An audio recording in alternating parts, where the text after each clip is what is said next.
옛날, 옛날, 아주 먼 옛날에 깊은 산새가 병풍처럼 마을을 감싸 안고 맑은 시냇물이 앞마당을 적시며 흐르는 조용한 마을에 이름난 두 자매가 살고 있었습니다. 언니는 마을에서 제일 가는 미색을 갖추었으나 그 마음보가 얼음장처럼 차갑고 자기밖에 모르는 이기적인 성격이었고, 동생은 비록 언니만큼 화려하지는 않아도 봄날의 햇살처럼 온화하고 부모님께 효성이 지극한 처녀였답니다.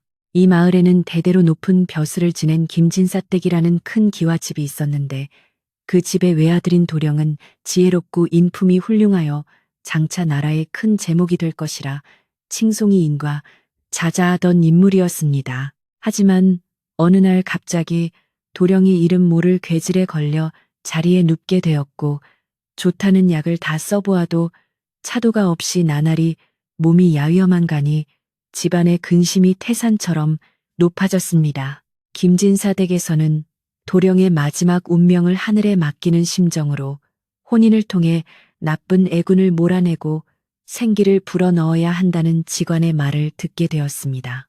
마침 예전부터 혼담이 오가던 처녀가 바로 이 마을의 첫째 딸이었기에 김진사 댁에서는 급히 매파를 보내 혼례 날짜를 잡으려 하였으나, 도령의 병세가 위중하다는 소문을 들은 언니는 펄쩍 뛰며 화를 냈습니다.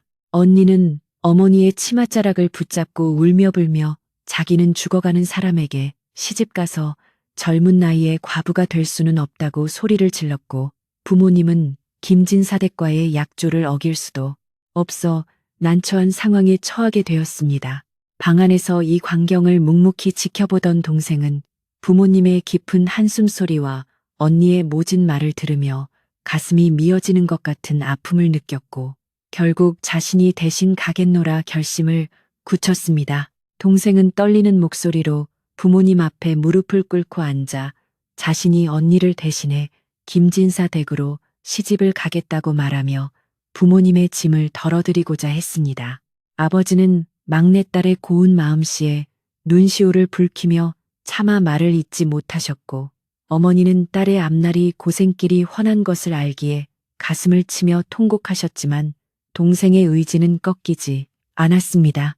동생은 죽어가는 사람을 살리는 것도 하늘의 뜻이며, 만약 도령이 잘못되더라도 그것은 자신의 운명이니 결코 부모님을 원망하지 않겠다고 다짐하며 오히려 부모님을 위로하는 효심을 보여주었습니다. 마을 사람들은 이 소식을 듣고는 모두가 혀를 차며 어린 처녀가 제 발로 사지로 걸어 들어간다며 안타까워했지만, 동생은 조용히 자신의 짐을 꾸리며 묵묵히 혼례를 준비하기 시작했습니다. 찬바람이 쌩쌩 부는 초겨울의 어느 날, 동생은 연지 찍고 곤지 찍은 신부의 모습으로 가마에 올랐는데, 화려한 가마 안의 공기는 차갑기만 하여 마치 자신의 앞날을 예견하는 듯했습니다. 정든 집을 떠나 김진사 댁으로 향하는 길목마다 낙엽이 굴러다니며 쓸쓸한 소리를 내었고, 동생은 가마 문틈으로 보이는 부모님의 뒷모습을 보며 몰래 눈물을 훔치고 마음을 다잡았습니다. 시댁에 도착하자마자 혼례식은 거창한 잔치도 없이 엄숙하고 조용한 분위기 속에서 치러졌으며, 신랑인 도령은 겨우 몸을 가누지도 못한 채 사람들의 부축을 받으며 신부 옆에 잠시 앉아 있을 뿐이었습니다. 혼례가 끝나고 신방에 들어섰을 때 방 안에는 은은한 약초 냄새가 진동하였고, 촛불 하나가 외롭게 타오르는 가운데 도령의 가쁜 숨소리만이 방 안의 정적을 깨뜨리고 있었습니다. 동생은 붉은 혼례복을 벗기도 전에 자리에 누운 남편의 얼굴을 보았는데, 창백하다 못해 푸른 기운이 도는 도령의 얼굴에는 고통과 지친 기색이 역력하여 보는 이의 마음을 아프게 했습니다. 그녀는 수건을 물에 적셔 도령의 이마를 정성껏 닦아주며, 비록 오늘 처음 본 사이지만 이제는 평생을 함께할 반려자로서 최선을 다하겠다고 마음속 깊이 맹세하고 또 맹세했습니다. 시부모님은 아들의 목숨이 경각에 달린 상황에서 대신 시집와 준 며느리가 고맙기도 했지만, 한편으로는 언제 초상이 날지 모르는 집안의 분위기 때문에 제대로 말 한마디 건네지 못했습니다. 동생은 차가운 바닥에 앉아 밤새 도령의 손을 잡고 기도를 올렸으며 밖에서는 소름 끼치는 부엉이 울음소리가 들려와 첫날 밤의 고요함을 깨뜨리고 처량한 분위기를 더욱 고조시켰습니다. 다음 날 아침 동생은 일찍 일어나 부엌으로 향했는데 그곳에서 만난 집안 사람들은 새댁을 환영하기보다는 무거운 표정으로 눈치를 보거나 수군거리며 도령의 명줄이 오늘 내일 한다며 불길한 이야기를 주고받았습니다. 동생은 그런 시선에 아랑곳하지 않고 정갈하게 물을 길어다 밥을 짓고 도령에게 먹일 미음을 정성껏 끓여내며 자신이 이 집안의 안주인으로서 해야 할 일들을 하나둘씩 찾아내기 시작했습니다. 하지만 집안 곳곳에는 왠지 모를 음산한 기운이 감돌았고 특히 도령의 방 주변을 맴도는 시종들의 눈빛에서는 주인을 걱정하는 마음보다는 무언가 감추고 있는 듯한 불안함이 느껴져 동생의 마음을 무겁게 했습니다. 동생은 자신이 이 집에 온 이유가 단순히 운명을 따르기 위함이 아니라 무너져가는 이 집안과 사람을 살려야 하는 막중한 책임이 있음을 본능적으로 깨닫고 정신을 바짝 차렸습니다. 동생은 매일같이 도령의 곁을 지키며 그가 깨어나기를 간절히 바랐으나 도령은 가끔 눈을 떴다가도 이내 정신을 잃고 깊은 잠에 빠져들기 일쑤였고 그럴 때마다 동생의 가슴은 철렁 내려앉았습니다. 시어머니는 가끔 방에 들러 눈물을 쏟으며 우리 아들이 너를 만나 조금이라도 편안해졌으면 좋겠다고 말하며 며느리의 손을 꼭 잡았지만 그 손길은 떨림이 가득하여 보는 이로 하여금 절망을 느끼게 했습니다. 마을에서는 벌써 김진사 댁에서 곡소리가 날 때가 되었다는 소문이 돌기 시작했고 심지어 어떤 이들은 새댁이 살이 끼어 도령의 병을 더 악화시킨다는 악의적인 말을 퍼뜨리며 동생을 공경에 빠뜨리려 했습니다. 그럼에도 동생은 낮에는 집안일을 돕고 밤에는 도령의 머리맡에서 책을 읽어주거나 낮은 목소리로 노래를 불러주며 남편의 영혼이 멀리 떠나지 않도록 정성을 다해 붙잡아 두려고 노력했습니다. 어느 추운 밤 동생은 꿈결에 도령의 손가락이 미세하게 움직이는 것을 느꼈고 급히 등잔불을 밝혀 남편의 얼굴을 살폈으나 도령은 여전히 깊은 수렁 속에 빠진 듯 아무런 대답이 없어 동생은 다시금 긴 한숨을 내쉬었습니다. 그녀는 창밖을 내다보며 저 멀리 부모님이 계신 고향집을 떠올렸고 언니는 지금쯤 따뜻한 아랫목에서 편히 잠들어 있겠지만 자신은 이곳에서 홀로 외로운 싸움을 하고 있다는 사실에 잠시 서글퍼지기도 했습니다. 하지만 곧바로 고개를 흔들어 잡념을 떨쳐내고 자신이 선택한 이 길에 후회는 없으며 반드시 남편을 일으켜 세워보란 듯이 집으로 돌아가겠다는 강한 의지를 다지며 다시금 차가운 약사발을 손에 쥐었습니다. 동생의 이런 지극한 정성은 조금씩 집안 구석구석으로 퍼져나갔고 처음에는 냉담하던 사람들도 새댁의 변함없는 모습에 조금씩 마음을 열기 시작했지만 여전히 도령의 병세는 나아질 기미를 보이지 않았습니다. 동생은 남편의 병이 깊어진 이유를 알기 위해 직접 약탕관을 닦고 약재를 살피기 시작했으며 도령이 먹는 음식 하나하나에 신경을 쓰며 혹시라도 놓친 부분이 없는지 꼼꼼하게 점검하며 하루를 보냈습니다. 그러던 어느 날 집안에서 가장 오래 일했다는 늙은 하인이 동생을 조용히 불러내어 이 집안에는 보이지 않는 그림자가 드리워져 있으니 눈에 보이는 것만 믿지 말라는 수수께끼 같은 말을 남기고 사라졌습니다. 동생은 그 노복의 말이 무엇을 의미하는지 곰곰이 생각하며 밤잠을 설쳤고 남편의 방 주변을 지키는 사람들의 동태를 예의주시하며 무언가 잘못 돌아가고 있다는 확신을 가지게 되었습니다. 어둠이 짙게 깔린 한밤중 동생은 도령의 방문 틈으로 스며드는 찬바람을 막으려다 문 밖에서 들려오는 낮은 발소리를 듣게 되었고 가슴이 두근거리는 것을 억누르며 숨을 죽이고 밖을 살폈습니다. 누군가 도령의 방 앞에 멈춰서서 한참 동안 기척을 살피더니 이내 사라지는 것을 보고 동생은 단순한 도둑이 아니라 집안 내부의 사정을 잘 아는 사람의 소행임을 직감하며 더욱 긴장하게 되었습니다. 다음날 동생은 평소보다 더 밝은 표정으로 시부모님께 문안 인사를 드리고 도령의 건강이 조금씩 나아지고 있는 것 같다는 거짓 섞인 희망의 말을 건네며 주변 사람들의 반응을 세심하게 관찰하기 시작했습니다. 아니나 다를까 도령이 나아지고 있다는 말에 진심으로 기뻐하는 시부모님과는 달리 옆에서 그 말을 듣던 어떤 친척의 눈빛이 순간적으로 날카롭게 변하는 것을 동생은 놓치지 않고 포착했습니다. 동생은 이제부터가 진짜 시작임을 깨닫고 자신의 정성이 남편을 살리는 약이 되는, 동시에 이 집안의 비밀을 밝히는 등불이 되어야 한다고 다짐하며 부엌으로 향해 정성스러운 아침 상을 준비했습니다. 마당에는 어느새 하얀 눈이 소복이 쌓이기 시작했고 동생은 그 눈을 바라보며 언젠가 남편과 함께 저 눈밭을 걸을 수 있는 날이 오기를 간절히 소망하며 차가운 손을 비벼 온기를 만들었습니다. 그녀는 매일 새벽 가장 먼저 일어나 정한수를 떠놓고 하늘에 빌었으며 자신의 수명을 나누어 주어서라도 도령을 살려달라는 애절한 기도를 올리며 하루도 빠짐없이 정성을 들였습니다.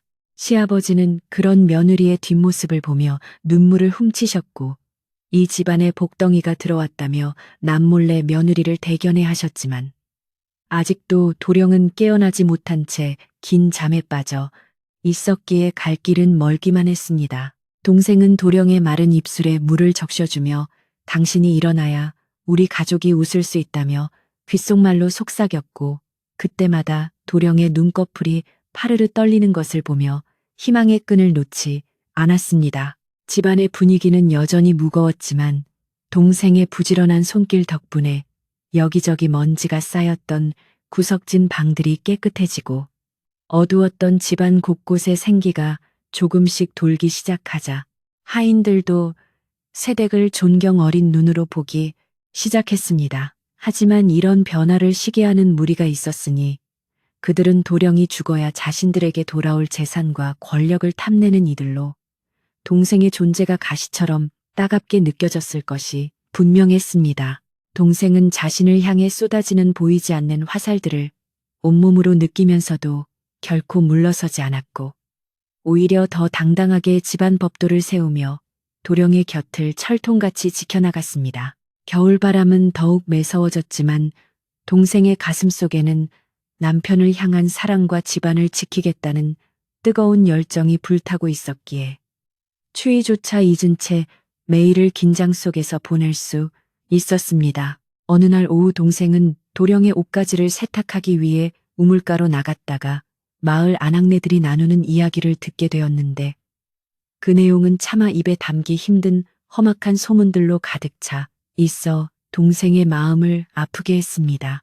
소문에 의하면 김진사댁 아들은 이미 죽었으나 새댁이 시신을 붙잡고 살고 있다는 둥, 혹은 새댁이 재산을 가로채기 위해 도령을 감금하고 있다는 둥, 말도 안 되는 이야기들이 떠돌고 있었습니다. 동생은 그들의 무지함을 탓하기보다 그만큼 소문이 악의적으로 퍼지고 있다는 사실에 경계심을 가졌고 누군가 의도적으로 정보를 흘리고 있음을 눈치채며 배후 세력을 찾아내기로 마음먹었습니다. 빨랫감을 껴안고 방으로 돌아온 동생은 거울 속에 비친 자신의 수척해진 얼굴을 보며 잠시 눈물을 흘렸지만 곧바로 소매로 눈물을 닦아내고 도령의 곁으로 다가가 남편의 손을 꼭 쥐었습니다. 밤이 깊어지자 동생은 도령에게 줄 약탕을 다리며 불길을 조절하고 있었는데 문득 등 뒤에서 느껴지는 서늘한 기운에 고개를 돌리니 거기에는 어둠 속에서 자신을 지켜보는 누군가의 그림자가 길게 늘어져 있었습니다. 동생은 애써 침착함을 유지하며 누구냐고 물었으나 그림자는 대답 없이 사라져버렸고 그 자리에 남은 것은 기분 나쁜 향냄새와 바닥에 떨어진 낯선 종이 조각 하나뿐이었습니다. 종이 조각에는 정체를 알 수 없는 글귀가 적혀 있었는데 그것은 마치 저주와도 같은 불길한 내용을 담고 있어 동생은 이것이 단순한 병이 아니라 사람의 손에 의해 만들어진 재앙임을 확신하게 되었습니다. 그녀는 그 종이를 품속 깊이 숨기고 이제는 단순히 간호만 할 것이 아니라 남편을 해치려는 자가 누구인지 밝혀내야 한다는 사명감을 가지고 더 깊은 관찰을 시작하기로 했습니다. 다음 날 아침, 동생은 평소와 다르게 시부모님께 외출을 청하며 마을 시장에 나가 필요한 물건을 사오겠다고 말한 뒤 은밀하게 소문의 근원지를 찾아 돌아다니며 정보를 수집했습니다. 그녀는 시장 입구에서 만난 엿장수에게 김진사댁 소문을 묻자 그는 고개를 저으며 최근 들어 낯선 보따리 장수들이 자주 드나들며 이상한 소문을 퍼뜨린다는 귀한 정보를 건네주었습니다. 동생은 그 보따리 장수들이 누구의 사주를 받았을지 짐작이 가는 인물이 있었으니 바로 남편의 당숙이 되는 사람으로 그는 평소에도 탐욕이 많아 김진사댁 재산을 노린다는 평이 자자했습니다. 집으로 돌아오는 길에 동생은 만반의 준비를 갖춰야겠다고 생각하며 자신을 도와줄 수 있는 충직한 사람들을 포섭하기 시작했고 그 첫 번째 대상이 바로 지난번 조언을 해주었던 늙은 하인이었습니다. 늙은 하인은 동생의 총명함과 용기에 감복하여 자신도 목숨을 걸고 도령님을 지키겠노라 맹세하며 그동안 자신이 목격했던 의심스러운 정황들을 하나하나 털어놓기 시작했는데 그 이야기는 생각보다 훨씬 충격적이었습니다. 당숙은 의원과 결탁하여 도령에게 몸을 서서히 망가뜨리는 독한 약을 쓰게 했으며 하인들 중 몇몇을 매수하여 도령의 방을 감시하고 약탕에 이물질을 섞도록 지시했다는 것이었습니다. 동생은 분노로 몸이 떨렸으나 지금 당장 폭로하기에는 증거가 부족하고 오히려 자신들이 위험해질 수 있다는 생각에 일단 침묵을 지키며 결정적인 순간을 기다리기로 했습니다. 그녀는 도령에게 먹이는 약을 직접 산에서 캐온 신선한 약초로 바꾸고 시중을 드는 사람들을 자신이 믿을 수 있는 이들로 교체하며 조금씩 도끼를 제거해 나가는 작업을 시작했습니다. 동생의 세심한 보살핌 덕분인지 도령의 안색이 아주 조금씩 생기를 되찾기 시작했고 가끔씩 내뱉는 신음소리도 예전보다 힘이 실려 있어 동생은 희망을 가졌으나 겉으로는 여전히 위독한 척 연기를 해야 했습니다. 당숙은 동생의 철저한 방어 때문에 도령의 방에 접근하기 어려워지자 점점 초조해하며 더욱 대담한 계획을 세우기 시작했고 마을 사람들에게 도령이 이미 숨을 거두었다는 헛소문을 대대적으로 퍼뜨렸습니다. 마을 곳곳에서는 이제 김진사 댁에서 장례 준비를 해야 한다는 소리가 들려왔고 시부모님조차 소문에 휘둘려 식음을 전폐하고 눈물로 밤을 지새우는 날들이 많아져 집안 분위기는 그야말로 초상집이나 다름없었습니다. 동생은 부모님을 위로하며 조금만 더 견뎌달라고 애원했고 자신의 눈에는 남편의 손등에 도는 붉은 혈색이 보였기에 반드시 이 고비를 넘길 수 있을 것이라 굳게 믿으며 버텼습니다. 어느 추운 겨울밤 동생은 도령의 곁을 지키다 깜빡 잠이 들었는데 누군가 자신의 어깨를 흔드는 느낌에 눈을 뜨니 남편이 아주 희미하게 눈을 뜨고 자신을 바라보고 있는 것이 아니겠습니까?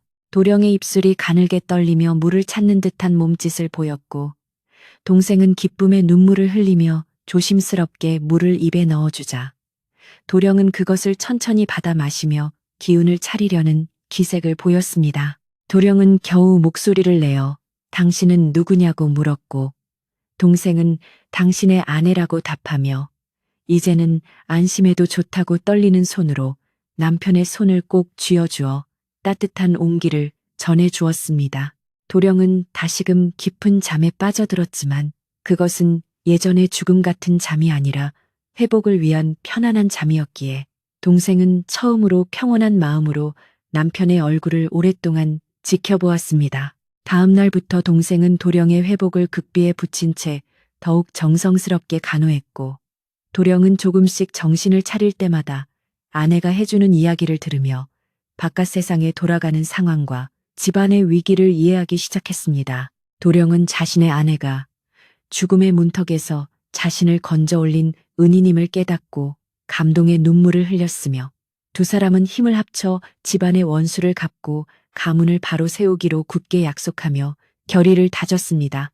하지만 당숙의 압박은 더욱 거세져 이제는 대놓고 사람들을 대동하여 집으로 쳐들어와 도령의 생사를 확인하겠다고 소란을 피우는 지경에 이르렀고 동생은 이 위기를 어떻게 넘겨야 할지 깊은 고민에 빠졌습니다. 동생은 당숙에게 일주일의 시간을 주면 모든 정리를 끝내고 결과를 보여주겠노라. 약속하며 시간을 벌었고 그 일주일 동안 남편의 기운을 최대한 끌어올리기 위해 온 힘을 쏟아부었습니다. 언니는 마을에서 동생이 고생한다는 소식을 들을 때마다 자기는 시집가지 않기를 정말 잘했다며 비웃었지만 동생은 그런 언니의 조소에는 아랑곳하지 않고 오직 남편의 건강과 집안의 평화만을 생각하며 정진했습니다. 동생은 이제 곧 다가올 결전의 날을 준비하며 그동안 모아두었던 독이 든 약재 조각들과 매수당한 하인의 자백을 정리했고 도령은 조금씩 앉아 있을 수 있을 정도로 기력을 회복하여 서책을 읽기 시작했습니다.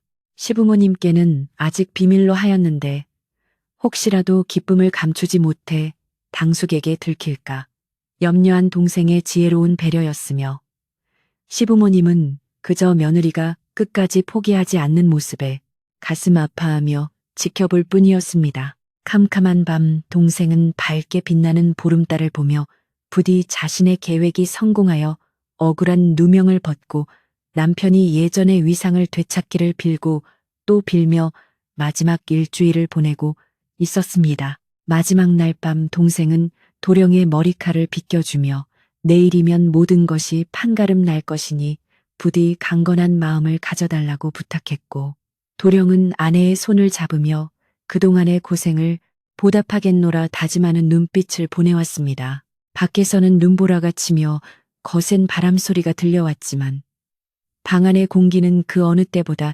따뜻하고 희망적인 기운으로 가득 차 있어 두 사람의 앞날을 축복하는 듯한 분위기를 자아내고 있었습니다.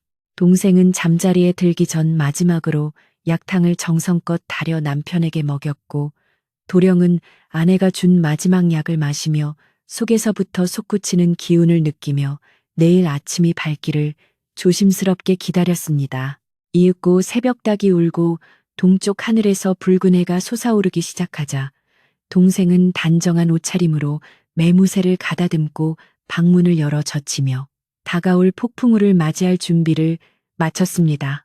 마당에는 벌써 당숙과 그를 따르는 무리들이 몰려와 가짜 눈물을 흘리며 도령의 사망을 공식화하고 집안의 열쇠를 넘기라고 소리를 지르고 있었고 시부모님은 힘없이 바닥에 주저앉아 통곡을 하고 계셨습니다. 동생은 차분한 걸음으로 대청마루에 서서 당숙을 향해 아직 도령님이 살아계신데 어찌 이리 무례한 행동을 하시느냐고 엄하게 꾸짖으며 마을 사람들의 시선을 집중시켰습니다.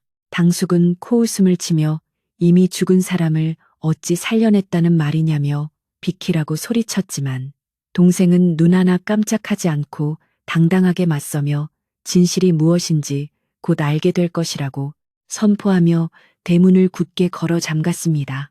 그 순간 방 안에서 들려오는 맑고 힘있는 헛기침 소리에 마당에 있던 모든 사람이 일제히 동작을 멈추고 방 안을 주시했으며 동생의 입가에는 아주 미세하고도 아름다운 승리의 미소가 번져 나갔습니다. 도령의 방문이 천천히 열리자 마당에 모여있던 사람들은 모두 숨을 죽인 채 그 광경을 지켜보았고 당숙의 얼굴은 순식간에 흑빛으로 변하며 입술을 파르르 떨기 시작했습니다. 방 안에서 모습을 드러낸 사람은 다름 아닌 죽음의 문턱까지 갔다고 알려졌던 김진사 댁의 외아들로 비록 몸은 수척했으나 눈빛만큼은 예전의 총기로 가득 차 주변을 압도하는 기운을 내뿜고 있었습니다. 시부모님은 꿈인지 생시인지 분간이 가지 않는다는 표정으로 아들을 바라보다가 이내 달려가 아들의 손을 부여잡고 통곡을 하셨으며 마당은 순식간에 놀라움과 기쁨의 탄성으로 가득 찼습니다. 하지만 이 기쁨의 순간에도 당숙은 어떻게든 상황을 모면하려 애쓰며 도령이 귀신에 홀린 것이 아니냐는 둥억지 주장을 펼치며 마을 사람들을 선동하려 했으나 동생은 이미 모든 것을 준비해두고 있었습니다. 동생은 당숙의 비겁한 변명을 가로막으며 그동안 숨겨왔던 독이 든 약재와 당숙의 사주를 받아 약탕에 이물질을 섞었던 하인의 자백이 담긴 문서를 사람들 앞에 당당히 내보였습니다. 그녀는 떨리는 목소리가 아닌 단호하고 명확한 어조로 이 집안의 기둥을 무너뜨리려 한 자가 누구인지, 그리고 그 배후에 숨겨진 탐욕이 얼마나 무서운 것인지 하나하나 조목조목 짚어가며 폭로하기 시작했습니다. 마을 사람들은 겉으로는 인자한 척하며 조카의 병세를 걱정하던 당숙의 본 모습을 알게 되자 분노를 금치 못했고 여기저기서 당숙을 비난하는 소리가 빗발치기 시작하며 집안의 분위기는 반전되었습니다. 당숙은 궁지에 몰리자 오히려 동생에게 달려들어 해치려 했으나 그동안 동생의 정성에 감복했던 충직한 하인들이 앞을 가로막아 그를 제압하였고 결국 그는 관가로 끌려가 죗값을 치르게 되었습니다. 소동이 가라앉고 집안에 다시 고요함이 찾아왔을 때 동생은 비로소 긴장이 풀린 듯 바닥에 주저앉아 그동안 참아왔던 눈물을 쏟아냈으며 도령은 그런 아내의 어깨를 감싸 안으며 고마움을 전했습니다. 시부모님은 며느리의 손을 꼭 잡고 너야말로 우리 집안을 살린 은인이자 보배라며 극찬을 아끼지 않으셨고 마을 사람들도 이제는 동생을 향해 손가락질하던 과거를 반성하며 칭송의 말을 아끼지 않았습니다. 하지만 동생은 자신의 공을 내세우기보다 남편의 완쾌가 가장 큰 선물이라 말하며 여전히 겸손한 자세로 집안일을 돌보았고 도령은 아내의 사랑에 보답하기 위해 더욱 학문에 정진하며 몸을 추스르는 데 전념했습니다. 겨울의 끝자락에서 만난 이 기적 같은 변화는 마을 전체에 희망의 메시지로 퍼져나갔으며 사람들은 진심 어린 정성이 어떻게 죽어가는 생명을 살리고 악을 물리칠 수 있는지 깊이 깨닫게 되었습니다. 며칠 뒤 관가에서는 당숙의 모든 죄상이 밝혀졌다는 소식이 들려왔고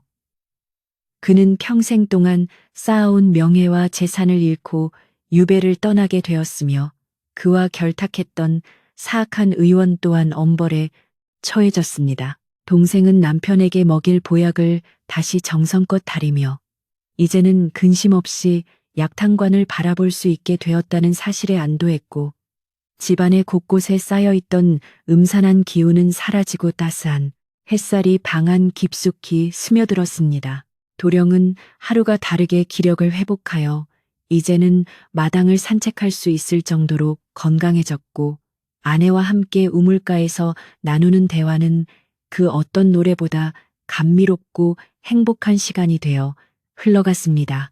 부모님 또한 며느리를 대하는 태도가 예전보다 더욱 각별해져서 맛있는 음식이 있으면 며느리부터 챙기셨고 집안의 모든 열쇠를 동생에게 맡기며 진정한 안주인으로서의 권위를 세워주셨습니다. 한편 이 소식은 동생의 친정 마을에도 전해졌고 도령이 죽기만을 기다리며 비웃던 언니는 동생이 부귀영화와 남편의 사랑을 동시에 얻게 되었다는 말을 듣고 배가 아파 몸져 누울 지경에 이르렀습니다.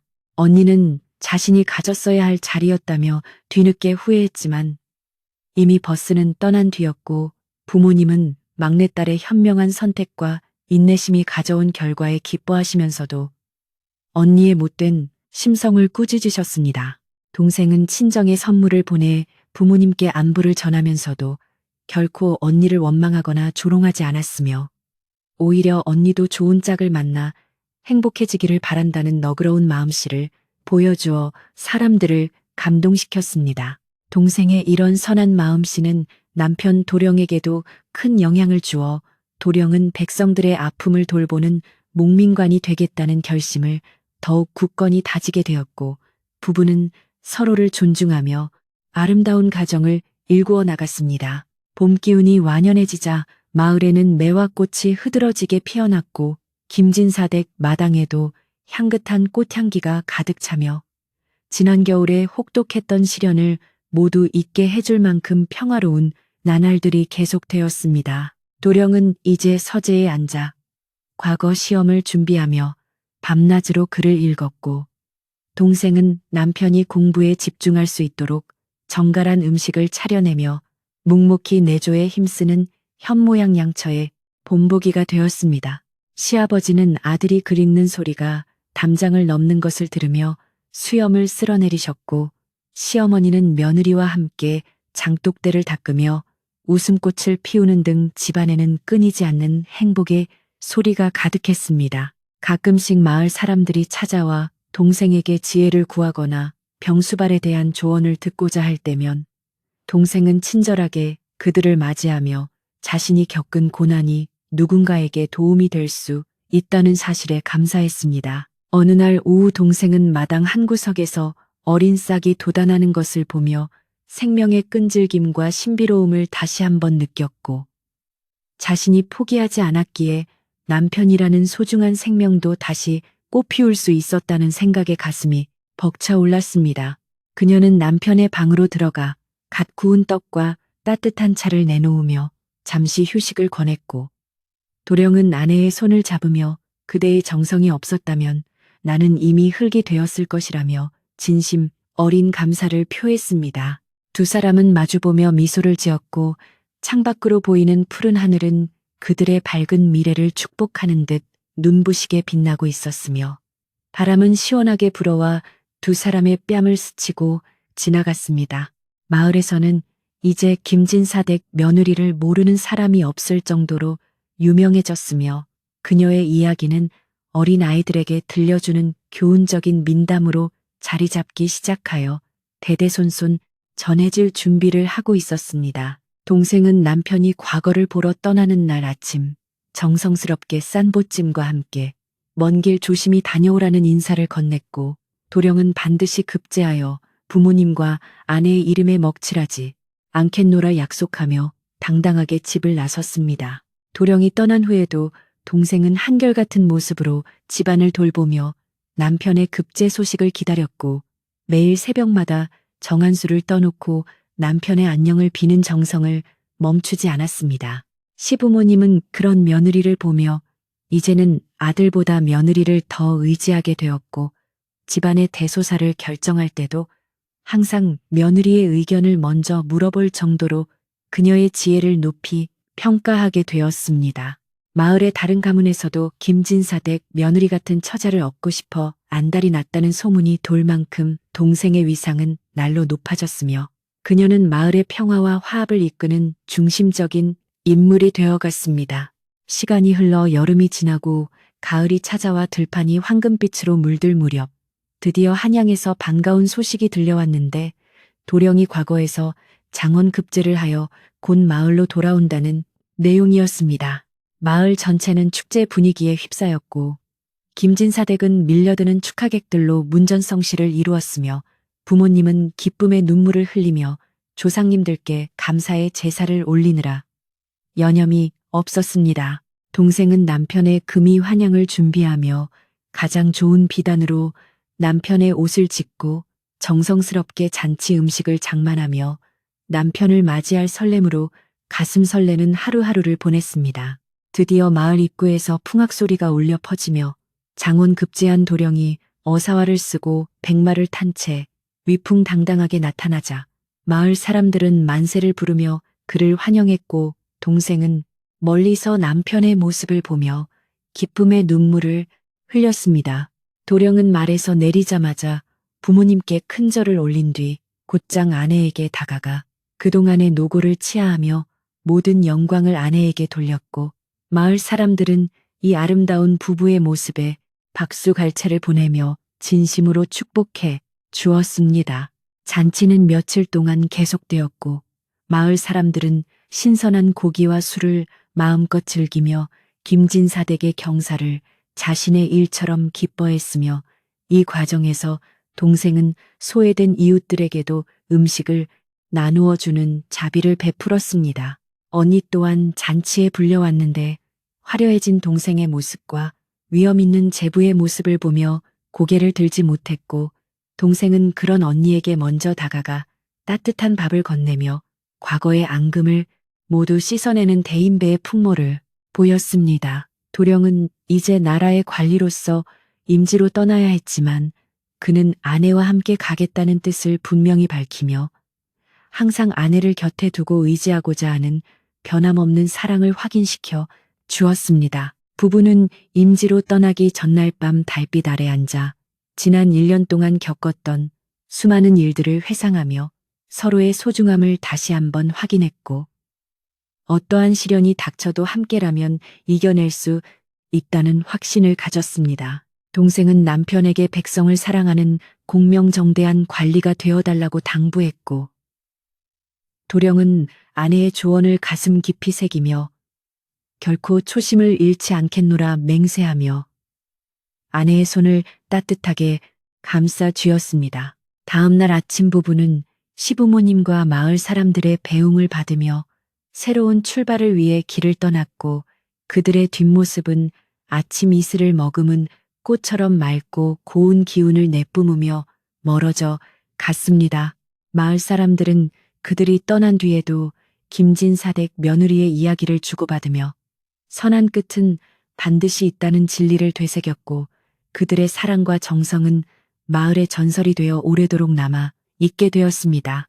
임지에 도착한 도령은 아내의 지혜로운 조언을 바탕으로 억울한 백성이 없도록 판결을 내리고 흉년에는 자신의 녹봉을 털어 굶주린 이들을 구제하는 등 훌륭한 정치를 펼쳐 백성들로부터 살아있는 부처라는 칭송을 듣게 되었습니다. 동생 또한 관아의 안주인으로서 검소하게 생활하며 다른 관리 부인들에게 귀감이 되었고 지역의 어려운 아이들을 모아 글을 가르치거나 바느질을 알려주는 등 봉사하는 삶을 실천했습니다.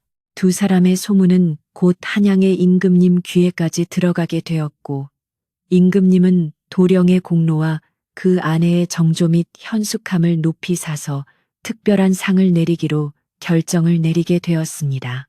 이 칙서에는 도령에게는 더 높은 관직을 제수하고 동생에게는 정경부인이라는 칭호와 함께 고향집을 크게 고쳐 지어줄 수 있는 하사품이 포함되어 있어 가문의 영광을 더하게 되었습니다. 칙서를 들고 고향으로 돌아가는 길은 예전 처녀 시절 가마를 타고 시집오던 쓸쓸한 길과는 비교할 수 없을 정도로 화려하고 당당했으며 길가의 나무들도 부부를 반기는 듯 가지를 흔들며 춤을 추었습니다.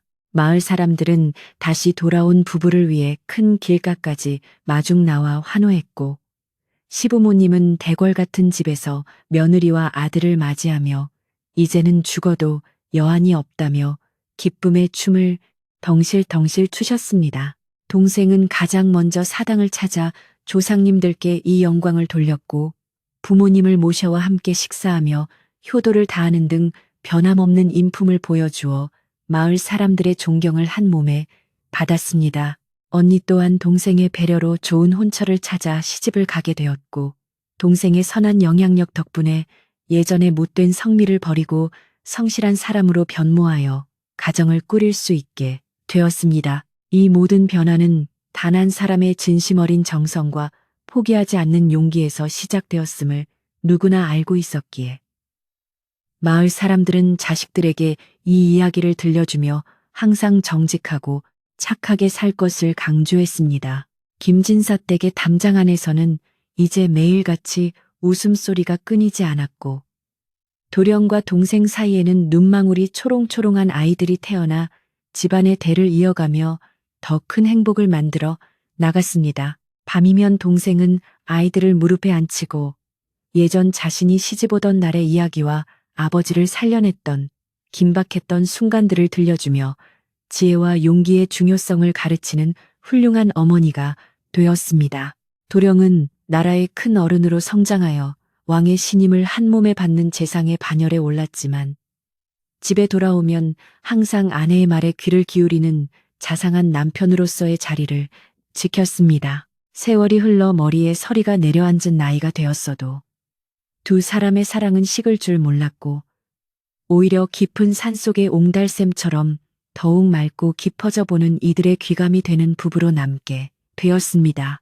동생은 가끔 옛날을 회상하며 만약 그때 언니 대신 시집 오지 않았더라면 자신의 삶은 어떠했을까 생각해 보지만 언제나 결론은 지금의 행복이 하늘이 주신 가장 큰 축복이라는 감사함으로 귀결되었습니다. 그녀는 자신의 인생을 통해 진정한 아름다움은 외모가 아니라 마음의 중심에 있으며 그 마음이 세상을 변화시킬 수 있다는 사실을 몸소 증명해 보인 살아있는 전설이 되었습니다. 마을 입구에는 그녀의 덕행을 기리는 비석이 세워졌고 지나가는 사람들은 그 비석 앞에 멈춰서서 한 번씩 고개를 숙이며 그녀가 남긴 고귀한 정신을 되새기곤 하였습니다. 어느 조용한 가을 저녁 동생은 남편과 함께 마을 뒷산에 올라 붉게 물든 낙조를 바라보며 지난날의 고난이 마치 어제의 일처럼 선명하게 떠올라 잠시 생각에 잠겼고 남편은 그런 아내의 손을 꼭 잡아주었습니다. 도령은 당신이 내 곁에 있어 주어서 내가 지금 이 아름다운 노을을 볼 수 있는 것이라며 속삭였고 동생은 당신이 힘을 내어 일어나 주었기에 지금의 우리가 있는 것이라며 화답했습니다. 두 사람의 등 뒤로 산새들이 보금자리를 찾아 날아들고 마을의 집집마다 저녁 밥을 짓는 연기가 모락모락 피어오르는 평화로운 풍경이 펼쳐지며 이야기는 따뜻한 마무리를 향해 나아갔습니다. 이 이야기는 듣는 이들에게 고통 뒤에 반드시 낙이 온다는 진리와 함께 사람의 정성이 하늘을 감동시킬 수 있다는 소망을 심어주며 오래도록 가슴속에 남을 따뜻한 등불이 되었습니다. 동생은 잠들기 전 항상 아이들에게 사람은 누구나 시련을 겪지만 그 시련을 대하는 태도가 그 사람의 운명을 결정한다는 교훈을 남겼으며 아이들은 어머니의 말씀을 가슴에 새기며 훌륭하게 자라났습니다. 나라에 가뭄이 들거나 역병이 돌 때도 김진사 댁 자손들은 앞장서서 백성들을 돕고 재물을 나누어 주며 어머니의 가르침을 실천했기에 그 가문은 수백 년 동안 마을의 정신적 지주로 남았습니다. 먼 훗날 사람들은 이 이야기를 전하며 언니를 대신해 시집간 동생의 이야기가 아니라 사랑을 위해 자신을 희생하고 가문을 살린 위대한 여인의 서사시라고 불렀습니다. 깊어가는 밤, 이 이야기를 듣는 당신의 마음에도 동생의 따뜻한 온기가 전달되어 편안하고 안온한 잠자리에 들 수 있기를 바라며 그녀의 이야기는 여기서 잔잔하게 갈무리 됩니다. 집안에 휘몰아쳤던 거센 비바람이 지나가고 당숙과 그 무리들이 사라진 김진사 댁에는 비로소 진정한 평화가 찾아왔지만 그것은 마냥 기뻐할 수만은 없는 적막한 평화였습니다. 동생은 텅 빈 곳간과 먼지 쌓인 장부들을 확인하며 당숙이 그동안 집안의 재산을 얼마나 많이 빼돌렸는지 두 눈으로 확인하게 되었고 앞으로 살아갈 날들이 막막하게 느껴졌습니다. 하지만 그녀는 주저앉아 한탄만 하고 있을 시간이 없었기에 곧바로 옷소매를 걷어붙이고 집안의 기둥을 다시 세우기 위한 재건 작업에 돌입하며 안주인으로서의 강인한 면모를 보여주기 시작했습니다. 시부모님은 아들이 살아 돌아온 것에만 감격하여 세상 물정을 돌볼 겨를이 없었으므로 집안의 모든 경제권과 살림은 오로지 갓 시집온 며느리의 작은 어깨에 달려있는 상황이었습니다. 동생은 가장 먼저 자신의 친정에서 가져온 혼수품과 폐물들을 꺼내어 읍내 장터에 내다 팔아 당장 필요한 쌀과 땔감을 마련하고 내년 농사에 쓸 씨앗을 구하는 종잣돈으로 삼기로 결단했습니다. 비단 옷과 금비녀는 여인에게 있어 자존심과도 같은 것이었으나 동생에게는 남편의 건강과 집안의 안정이 그 무엇보다 소중한 보석이었기에 주저함 없이 그것들을 처분하여 가문의 급한 불을 껐습니다.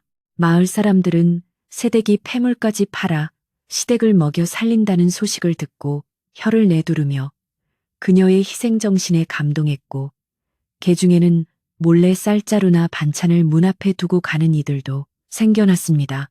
동생은 이러한 도움을 결코 잊지 않고 장부에 꼼꼼히 기록해 두었으며 훗날 집안이 다시 일어서면 반드시 몇 배로 갚겠노라 다짐하며 입술을 굳게 깨물었습니다. 한편 도령은 오랜 병석에서 일어나 정신은 맑아졌으나 오랫동안 쓰지 않은 다리와 팔은 마치 손뭉치처럼 힘이 없어 혼자서는 문지방조차 넘기 힘든 상태였기에 재활의 과정은 멀고도 험난했습니다. 그는 자신의 처지를 비관하며 한때는 마을을 호령하던 김진사 댁의 외아들이 이제는 아내의 부축 없이는 물 한 모금도 마실 수 없는 신세가 되었다는 사실에 괴로워하며 남몰래 눈물을 훔치곤 했습니다. 동생은 그런 남편의 마음을 누구보다 잘 알기에 싫은 내색 한 번 하지 않고 매일 밤 남편의 다리를 주무르고 굳은 근육을 풀어주며 당신은 반드시 다시 일어설 것이라고 끊임없이 용기를 북돋아 주었습니다. 그녀는 남편이 좌절감에 빠지지 않도록 집안의 골치 아픈 문제들은 알리지 않고 오직 희망적인 이야기와 즐거운 소식만을 전하며 남편의 마음밭에 긍정의 씨앗을 심었습니다. 겨울이 지나고 얼었던 땅이 녹기 시작하는 봄이 찾아오자 동생은 본격적으로 농사 준비를 시작했는데 이는 양반집 규수로서 한 번도 해보지 않은 거친 일이라 손발이 부르트고 상처가 나기 일쑤였습니다. 하지만 그녀는 소작인들을 불러 모아 당숙이 망쳐놓은 소작료 규정을 바로잡고 정직하게 일한 만큼 대가를 가져갈 수 있도록 새로운 규칙을 정하여 농부들의 사기를 북돋우며 농사일을 지휘했습니다. 처음에는 어린 새댁이 무엇을 알겠냐며 무시하던 소작인들도 동생의 공정하고 빈틈없는 일 처리에 점차 신뢰를 보내기 시작했고 김진사댁 논밭에는 다시 활기찬 노동요가 울려 퍼지기 시작했습니다. 동생은 들판에 나가 일꾼들에게 새참을 챙겨주고 직접 잡초를 뽑으며 솔선수범하는 모습을 보였고 이런 그녀의 모습은 마을 전체의 근면과 성실의 상징으로 자리 잡게 되었습니다. 도령은 창문을 통해 아내가 흙투성이가 된 채 마당으로 들어오는 모습을 볼 때마다 가슴이 미어지는 듯한 아픔을 느꼈고 자신이 얼른 강건해져서 아내의 짐을 덜어주어야겠다는 의지를 불태우게 되었습니다.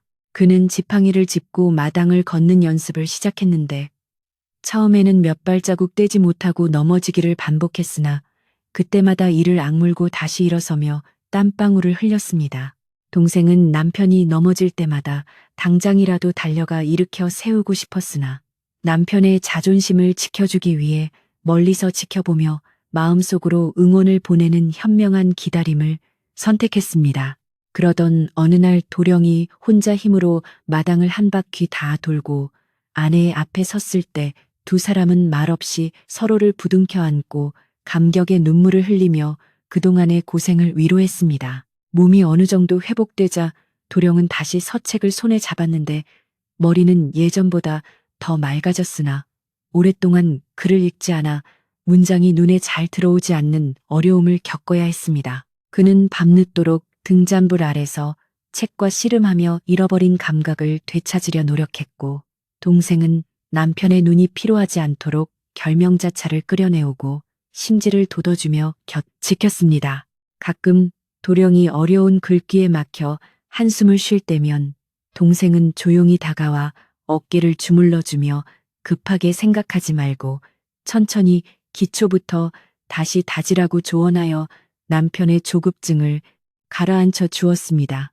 이러한 아내의 내조 덕분에 도령의 학문은 날이 갈수록 깊이를 더해갔고 그의 글 읽는 소리는 다시금 담장을 넘어 마을 사람들에게 김진사 댁의 부활을 알리는 신호탄이 되었습니다. 여름이 되어 무더위가 기승을 부리자 동생은 남편이 더위에 지쳐 공부에 소홀해질까 염려하여 뒷산 계곡에서 시원한 물을 길어다 등목을 식혀주고 부채질을 해주며 지극정성으로 보살폈습니다. 그녀는 남편에게 옛 성현들의 이야기를 들려주며 지금의 고난은 훗날 더 큰 사람이 되기 위한 하늘의 시험이라고 격려했고 도령은 아내의 말에서 큰 깨달음을 얻어 더욱 학문에 매진했습니다. 마을의 훈장님도 도령의 학식이 예전보다 훨씬 성숙해지고 깊어졌음을 인정하며 이번 과거 시험에 나가면 반드시 장원 급제할 것이라고 칭찬을 아끼지 않았습니다. 시부모님은 며느리가 들어온 뒤로 집안이 날로 번창하고 아들이 사람 구실을 하게 된 것을 보며 조상님께 감사의 기도를 올리는 것이 하루 일과가 되었습니다. 하지만 모든 일이 순탄하게만 흘러간 것은 아니었는데 당숙의 잔당들이 여전히 마을에 남아 김진사 댁을 헐뜯고 소작인들을 선동하여 추수를 방해하려는 음모를 꾸미고 있었기 때문입니다. 그들은 새댁이 여자의 몸으로 집안일을 좌지우지하는 것이 법도에 어긋난다며 꼬투리를 잡고 마을 사람들의 인심을 흉흉하게 만들려 했으나 동생은 이에 굴하지 않고 더욱 당당하게 맞섰습니다. 동생은 마을 회관을 찾아가 어르신들에게 술과 고기를 대접하며 자신이 집안을 이끄는 것은 남편이 공부에 전념할 수 있도록 돕기 위함임을 정중하게 설명하고 이해를 구했습니다. 그녀의 진심 어린 호소와 그동안 보여준 성실한 태도에 마을 어르신들은 고개를 끄덕이며 당숙의 잔당들을 꾸짖어 내쫓았고 마을의 여론은 다시 김진사댁 편으로 돌아오게 되었습니다. 가을이 되어 황금 들녘이 펼쳐지자 김진사댁의 논밭은 그 어느 해보다 풍성한 수확을 거두게 되었는데 이는 동생이 직접 관리하고 감독한 첫 결실이라 그 의미가 남달랐습니다.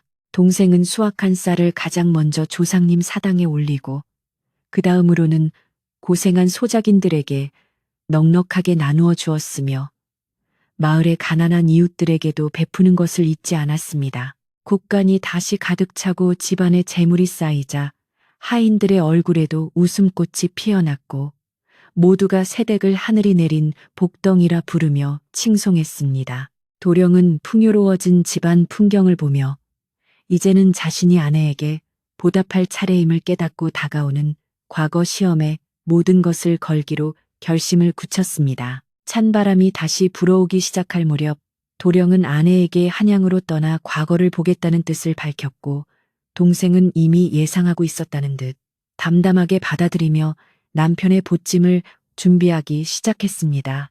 그녀는 남편이 길을 가다 입을 따뜻한 누비옷을 짓고 비상식량을 챙기며 붓과 벼루를 최상급으로 준비하는 등 남편의 합격을 기원하는 모든 정성을 보찜 속에 담았습니다. 떠나기 전날 밤 부부는 마주 앉아 술잔을 기울이며 지난 1년 동안의 일들을 회상했는데 그 시간은 고통스러웠지만 서로에 대한 믿음과 사랑을 확인할 수 있었던 소중한 시간이었습니다. 도령은 아내의 손을 잡고 내가 급제하여 돌아오면 그대에게 가장 먼저 꽃신을 신겨주겠노라 약속했고 동생은 그저 건강하게만 다녀오시라고 말하며 눈시울을 붉혔습니다. 도령이 떠나는 날 새벽 동생은 동구 밖까지 배웅을 나갔는데 안개가 자욱한 길을 걸어가는 남편의 뒷모습이 시야에서 사라질 때까지 자리를 뜨지 않고 기도를 올렸습니다. 남편이 떠난 뒤에도 동생은 긴장을 늦추지 않고 집안을 단속하며 매일 정한수를 떠놓고 남편의 장원 급제를 빌었으며 시부모님을 봉양하는 일에도 소홀함이 없었습니다. 그녀는 남편이 없는 동안 혹시라도 집안에 불미스러운 일이 생겨 남편의 공부에 방해가 되지 않도록 더욱 엄격하게 자신을 다스리며 수절하는 여인의 모범을 보였습니다. 마을 사람들은 그런 동생을 보며 김진사댁 아들이 급제하지 못한다면 그것은 하늘이 무심한 것이라며 입을 모아 말했습니다. 시간은 흘러 어느덧 첫눈이 내리는 날이 되었고 동생은 마당에 쌓인 눈을 쓸며 남편이 있는 한양의 날씨를 걱정하고 있었는데 대문 밖에서 낯선 인기척이 들려왔습니다. 문을 열어보니 남루한 차림의 스님이 시주를 청하고 있었는데 동생은 그 스님을 박대하지 않고 따뜻한 밥상을 차려 대접하며 남편의 안녕을 빌어달라고 부탁했습니다. 스님은 식사를 마치고 떠나며 댁의 기운이 하늘에 닿았으니 곧 기쁜 소식이 있을 것이라는 덕담을 남기고 호련히 사라졌는데 동생은 그 말이 마치 예지몽처럼 느껴져 가슴이 뛰었습니다. 그날 밤 동생은 꿈속에서 커다란 용이 집안으로 들어와 여의주를 물어다주는 꿈을 꾸었고 잠에서 깨어난 뒤 이것이 남편의 급제를 알리는 길몽임을 직감했습니다. 며칠 뒤 마을 어귀에서부터 요란한 꽹과리 소리가 들려오더니 붉은 옷을 입은 전령들이 김진사 댁을 향해 달려오며 김도령 장원 급제여 하고 외치는 소리가 산천을 뒤흔들었습니다. 동생은 버선발로 마당으로 뛰쳐나갔고 시부모님은 서로 부둥켜 안고 춤을 추었으며 하인들은 만세를 부르며 기쁨을 감추지 못했습니다. 이것은 단순히 한 개인의 영광이 아니라 무너져가던 가문을 일으켜 세운 며느리의 피땀, 어린 노력과 죽음의 문턱에서 돌아온 아들의 불굴의 의지가 만들어낸 기적 같은 결과였습니다. 마을 잔치가 벌어지고 동생은 그제야 긴장이 풀려 다리에 힘이 풀리는 것을 느꼈지만 그녀의 얼굴에는 세상 그 누구보다 아름다운 미소가 번지고 있었습니다. 이제 남은 것은 금이 환영하는 남편을 맞이하는 일뿐이었기에 동생은 집안을 쓸고 닦으며 남편이 돌아올 날만을 손꼽아 기다렸습니다. 그녀는 거울 앞에 앉아 1년 전 시집 올 때의 모습과 지금의 모습을 비교해 보았는데 비록 얼굴은 조금 야위고 손은 거칠어졌지만 눈빛만은 그 어느 때보다 깊고 강인해져 있음을 느꼈습니다. 그녀는 남편을 맞이할 새 옷을 갈아입으며 지난 1년간의 고생이 주마등처럼 스쳐 지나가는 것을 느꼈고 스스로에게 잘 견뎌주었다고 위로의 말을 건넸습니다. 대문 밖에서는 벌써부터 남편을 기다리는 마을 사람들의 웅성거림이 들려왔고 동생은 설레는 마음으로 대문을 활짝 열어 젖혔습니다. 저 멀리 깃발을 앞세우고 화려한 행렬이 들어오는 모습이 보였고 그 중심에는 어사화를 꽂은 도령이 늠름한 자태로 말을 타고 있었는데 예전에 병약했던 모습은 온데간데 없고 천하를 호령할 듯한 기상이 넘쳐 흘렀습니다. 도령은 아내를 보자마자 말에서 내려 한 걸음에 달려와 그녀의 손을 잡았고 그 순간 주변의 모든 소음이 사라지고 오직 두 사람만의 시간이 흐르는 듯했습니다. 도령은 많은 사람들 앞에서 이 모든 영광은 나의 어머니와 아내의 덕분이라고 큰 소리로 외치며 아내를 높여주었고 동생은 부끄러움에 고개를 숙였지만 그 모습이 더욱 아름답게 빛났습니다. 이렇게 김진사 댁의 며느리는 인내와 지혜로 가문을 살리고 남편을 성공시킨 위대한 여인으로 역사에 남게 될 첫발을 내디뎠습니다. 하지만 이야기는 여기서 끝이 아니었으니 왕이 내린 칙서에는 단순히 벼슬만을 내린 것이 아니라 이 부부의 효행과 우애를 기려 특별한 임무를 맡긴다는 내용이 포함되어 있어 마을 사람들을 더욱 놀라게 했습니다.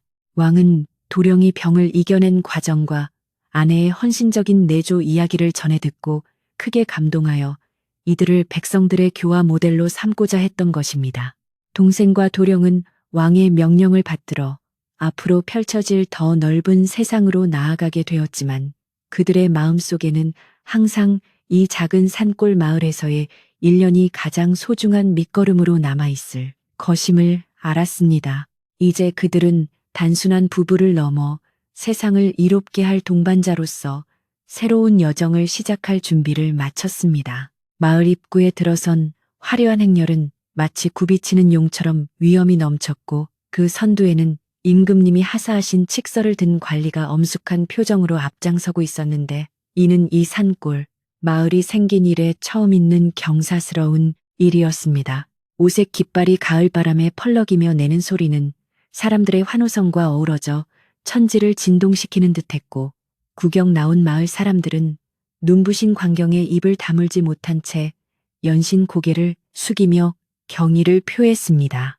김진사 댁의 늙은 대문도 활짝 열려 이 귀한 손님들을 맞이할 준비를 마쳤고 마당에는 붉은 카펫처럼 고운 멍석이 깔려 있어 그 위를 걷는 도령과 동생의 발걸음을 더욱 가볍고 영광스럽게 만들어 주었습니다. 시부모님은 떨리는 손으로 옷매무새를 가다듬으며 대청마루에 서서 아들과 며느리 그리고 왕의 칙서를 기다리고 있었는데 그들의 눈에는 감격의 눈물이 그렁그렁 맺혀 흘러내리고 있었습니다. 관리가 칙서를 펼쳐들자 마당에 모인 모든 사람이 일제히 숨을 죽이고 무릎을 꿇었는데 낭낭하게 울려 퍼지는 칙서의 내용은 도령의 학문적 성취를 치하하는 것뿐만 아니라 그의 아내가 보여준 지극한 효심과 연려로서의 덕행을 높이 기리는 말씀으로 가득 차 있었습니다. 임금님께서는 동생이 병든 남편을 구하기 위해 자신의 젊음을 바치고 가문을 위기에서 구해낸 사실을 일일이 열거하시며 이는 모든 백성이 본받아야 할 귀감이라고 칭송하시고 정경 부인의 직첩을 내리셨습니다. 동생은 엎드려 칙서를 받으며 뜨거운 눈물을 흘렸는데 그것은 지난 1년간 겪었던 마음고생이 봄눈 녹듯 사라지는 순간이었으며 자신의 진심이 하늘뿐만 아니라 나라의 어버이인 임금님께도 전해졌다는 사실에 가슴이 벅차 올랐기 때문이었습니다. 마을 사람들은 칙서 낭독이 끝나자마자 우레와 같은 함성을 지르며 김진사 댁의 영광을 함께 기뻐했고 여기저기서 며느리를 칭송하는 소리가 끊이지 않았습니다. 이 기쁜 잔치마당 한 구석에는 그러나 어두운 표정으로 이 광경을 지켜보는 이가 있었으니 바로 동생 대신 시집가기를 거부했던 언니가 질투와 후회로 얼룩진 얼굴을 한 채 서성이고 있었습니다. 언니는 동생이 입고 있는 화려한 비단옷과 머리에 꽂은 영롱한 옥비녀를 바라보며 저 자리가 원래는 자신의 것이었다는 어리석은 생각에 사로잡혀 배가 아파 견딜 수가 없었습니다. 그녀는 자신이 그때 조금만 더 참았더라면 지금 저 칙서를 받고 사람들의 부러움을 사는 주인공은 바로 자신이었을 것이라고 착각하며 땅을 치고 후회했지만 이미 엎질러진 물을 다시 담을 수는 없는 노릇이었습니다.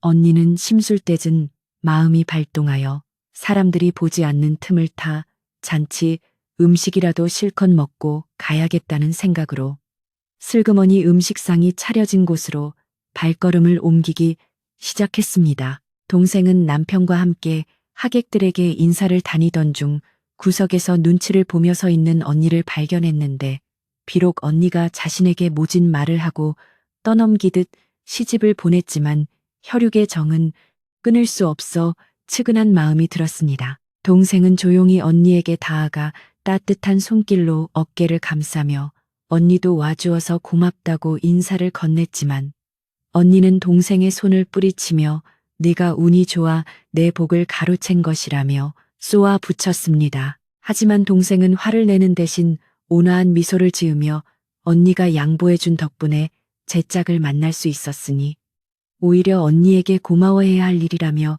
언니의 자존심을 세워주는 지혜로운 대답을 내놓았습니다.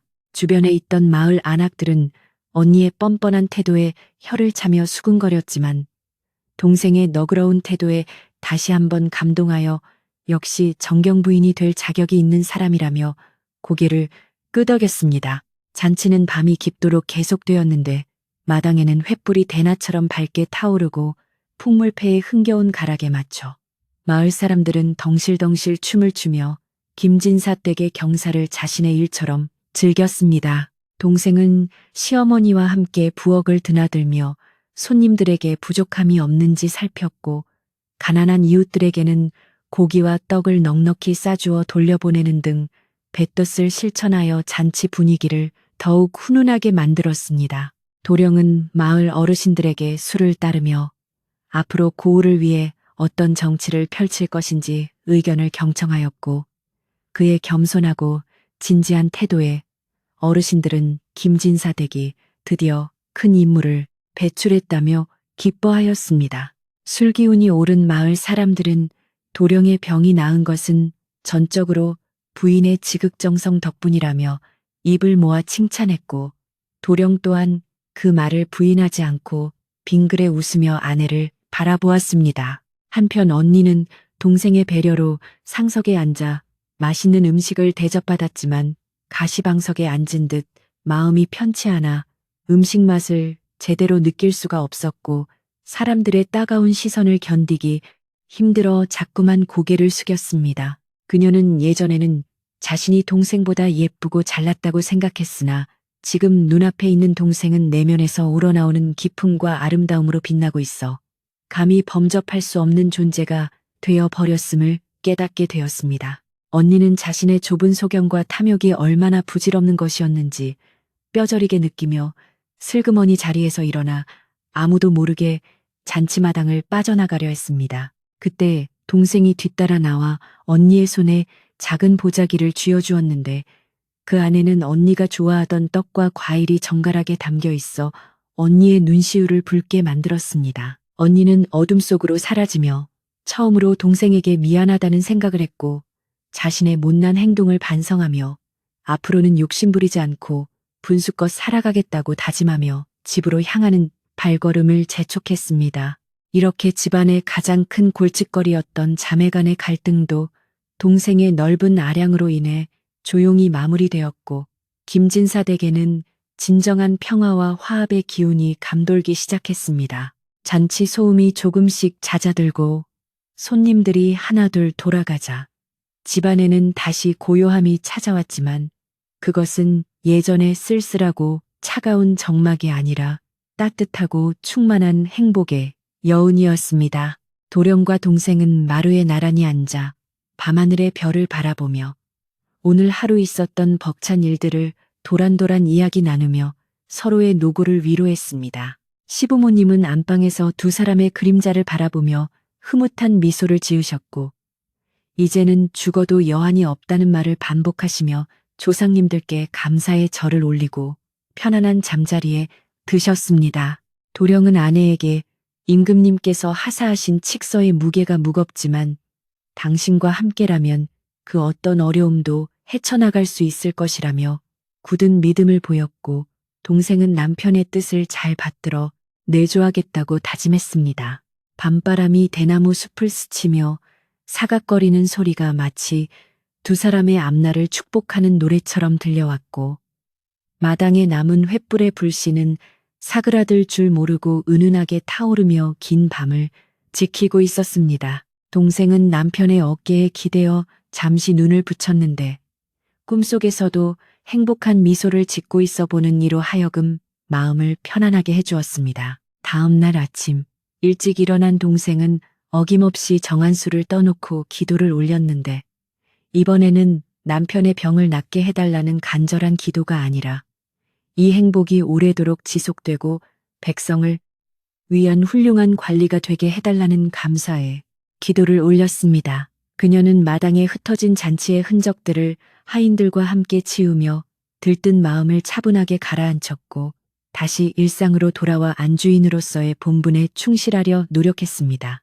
마을 사람들은 잔치가 끝난 뒤에도 김진사 댁의 이야기를 화제로 삼으며 며느리의 덕행을 칭송했고 마을 처녀들은 그녀를 롤모델로 삼아 부모님께 효도하고 마음씨를 곱게 쓰려고 노력하는 풍토가 생겨났습니다. 도령은 사랑채에서 짐을 정리하며 한양으로 올라갈 채비를 서둘렀지만 이번에는 혼자가 아니라 사랑하는 아내와 부모님을 모시고 가는 길이기에 발걸음이 한결 가벼웠습니다. 며칠 뒤 김진사 댁 식구들이 한양으로 떠나는 날이 되자 마을 사람들은 모두 나와 배웅을 하며 눈물을 흘렸고 특히 동생에게 도움을 받았던 가난한 이웃들은 가마를 붙잡고 놓아주지 않으려 했습니다. 동생은 가마 창문을 열고 사람들에게 일일이 작별 인사를 건네며 고향을 잊지 않고 자주 들르겠다고 약속했고 사람들은 그녀의 건강과 행복을 빌어주며 아쉬운 이별을 나누었습니다. 행렬이 마을 어귀를 벗어나 고갯마루를 넘을 때까지 사람들은 손을 흔들며 서 있었고 동생은 멀어지는 고향 마을을 바라보며 가슴 한편이 뭉클해지는 것을 느꼈습니다. 그녀는 비록 몸은 떠나지만 마음만은 항상 이곳에 두고 갈 것이며 자신이 받은 사랑을 더 넓은 세상에 베풀며 살아가겠다고 다시 한번 다짐했습니다. 한양에 도착한 도령과 동생은 임금님이 하사하신 새 집으로 들어갔는데 그곳은 고향 집보다 훨씬 크고 화려했지만 두 사람은 사치에 물들지 않고 검소하게 생활하며 주변의 모범이 되었습니다. 도령은 조정에 나아가 백성들을 위한 정책을 펴는 데 온 힘을 쏟았고 동생은 집안을 알뜰하게 꾸려나가며 남편이 국사에 전념할 수 있도록 든든한 버팀목이 되어 주었습니다. 때로는 조정의 당파 싸움에 휘말려 위기가 찾아오기도 했지만 그때마다 동생의 지혜로운 조언과 내조 덕분에 도령은 위기를 기회로 바꾸며 승승장구할 수 있었습니다. 동생은 높은 자리에 올랐음에도 불구하고 항상 낮은 자세로 사람들을 대했으며 대문 밖에는 그녀의 도움을 청하는 사람들의 발길이 끊이지 않았습니다. 어느 날 동생은 고향에서 올라온 옛 타인을 만나게 되었는데 그는 고향 마을이 동생의 덕분에 평화롭고 풍요로워졌다는 소식을 전해주어 동생을 기쁘게 했습니다. 하인은 마을 사람들이 십시일반 돈을 모아 동생의 공적비를 세웠다는 이야기와 함께 언니가 개과천선하여 성실하게 살고 있다는 반가운 소식도 전해주었습니다. 동생은 하인에게 두둑한 노잣돈을 쥐어주며 고향 사람들에게 안부를 전해달라고 부탁했고 남편에게 이 기쁜 소식을 전하며 함께 기뻐했습니다. 도령은 아내의 손을 잡고 이 모든 것이 당신의 덕이라며 치하했고 두 사람은 고향을 그리워하며 잠시 추억에 잠기기도 했습니다. 세월은 유수와 같이 흘러 도령과 동생은 어느덧 중년의 나이가 되었지만 두 사람의 사랑은 변함이 없었고 오히려 세월의 깊이만큼 더욱 단단해져 있었습니다. 슬하에 둔 자녀들도 부모님의 성품을 이어받아 반듯하게 자라주었고 집안에는 항상 웃음꽃이 피어나는 화목한 가정이 유지되었습니다. 동생은 자녀들에게 항상 겸손과 배려를 가르쳤으며 남을 돕는 것이 곧 자신을 돕는 길임을 강조하여 아이들이 올바른 가치관을 가지고 성장하도록 이끌었습니다. 도령은 벼슬이 높아질수록 더욱 조심하고 삼가며 백성들의 고통을 자신의 고통처럼 여기는 애민 정신을 실천하여 역사에 남을 명재상이 되었습니다. 그러던 어느 해 겨울 나라에 큰 흉년이 들어 많은 백성이 굶주림에 고통받게 되자 도령과 동생은 자신들의 재산을 털어 구휼미를 마련하고 직접 거리로 나가 죽을 쑤어 나누어주는 등 봉사에 앞장섰습니다. 이러한 부부의 선행은 한양뿐만 아니라 전국 방방곡곡에 알려져 사람들의 칭송을 받았고 임금님 또한 이들의 공로를 치하하며 큰 상을 내렸습니다. 하지만 부부는 상을 받는 것을 사양하며 그 재물로 더 많은 백성을 구제해달라고 청하여 임금님을 감동시켰고 세상 사람들은 이들을 살아있는 보살이라 불렀습니다. 동생은 화려한 비단옷 대신 수수한 무명옷을 입고 굶주린 아이들을 돌보며 진정한 귀티가 무엇인지 몸소 보여주었습니다. 차가운 바람이 불던 겨울이 지나고 다시 따뜻한 봄이 찾아오자 흉년의 고통도 서서히 물러가고 백성들의 얼굴에도 다시 생기가 돌기 시작했습니다.